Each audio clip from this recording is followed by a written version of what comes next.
Voilà arrivé à la quatrième partie, à la dernière partie de cette étude.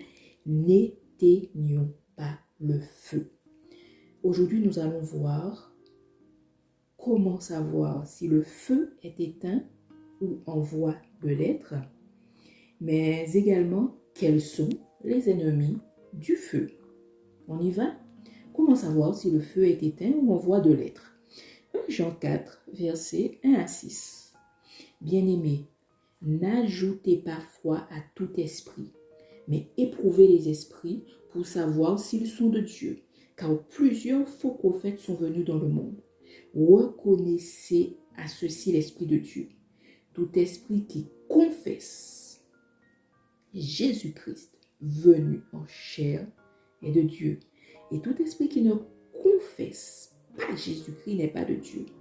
C'est celui de l'Antéchrist dont vous avez appris la venue et qui maintenant est déjà dans le monde. Vous, petits enfants, vous êtes de Dieu et vous les avez vaincus. Parce que celui qui est en vous est plus grand que celui qui est dans le monde. Eux, ils sont du monde. C'est pourquoi ils parlent d'après le monde et le monde les écoute.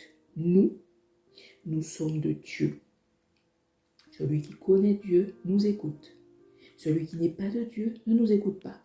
C'est là que nous connaissons l'esprit de la vérité et l'esprit de l'erreur. Bien-aimés, aimons-nous les uns les autres, car l'amour est de Dieu, et quiconque aime est né de Dieu et connaît Dieu. Donc, comment savoir si le feu est éteint ou en voie de l'être? Tout simplement, je résume. Ne plus avoir l'amour et le zèle pour ceux qui attisent le feu, comme le jeûne, la prière, etc. L'amour pour les choses du monde, avoir de la haine pour son prochain et surtout pour ceux de son assemblée. L'amour pour les fausses doctrines, l'absence d'un culte personnel, fuir les personnes pleines de feu. Le langage devient charnel, injurieux. L'absence de crainte de l'Éternel, abandonner son assemblée qui est conduite par le Saint-Esprit, porter de mauvais fruits, l'absence de fruits venant de Dieu, être nu, c'est-à-dire être nu spirituellement, ne pas avoir les vêtements du sacerdoce royal. Confesser en grec, c'est homologeo, dire la même chose que l'autre, c'est-à-dire être en accord, consentir, concéder, ne pas refuser, promettre, ne pas nier, avouer, déclarer, confesser, c'est-à-dire admettre ou se déclarer coupable de ce dont un autre est accusé. C'est professer, faire profession, déclarer ouvertement, parler librement, se déclarer l'adorateur de quelqu'un, louer, célébrer. Confesser Jésus, c'est profond. Ce n'est pas juste nommer le nom de Jésus, mais c'est faire un avec Jésus, avec sa parole. Quels sont les ennemis du feu donc? C'est une huile de mauvaise qualité. Toute inspiration ne vient pas du Saint-Esprit. Elle doit être éprouvée par le feu de la parole de Dieu. Ecclésiaste 10:1 nous dit: les mouches mortes infectent et font fermenter l'huile du parfumeur. Belzébul est le prince des mouches. Les ennemis du feu, c'est l'eau du monde, les fêtes païennes. Le péché, c'est-à-dire la pratique consciente du péché.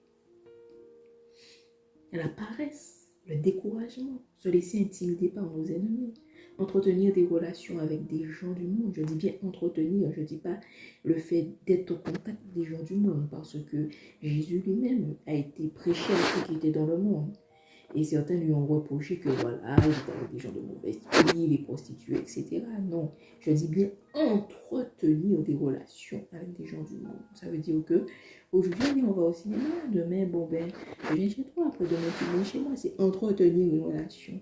Alors que Dieu ne nous a pas appelés à entretenir des relations avec les gens du monde, mais à les éclairer, à les évangéliser, les sauver, leur parler de Jésus.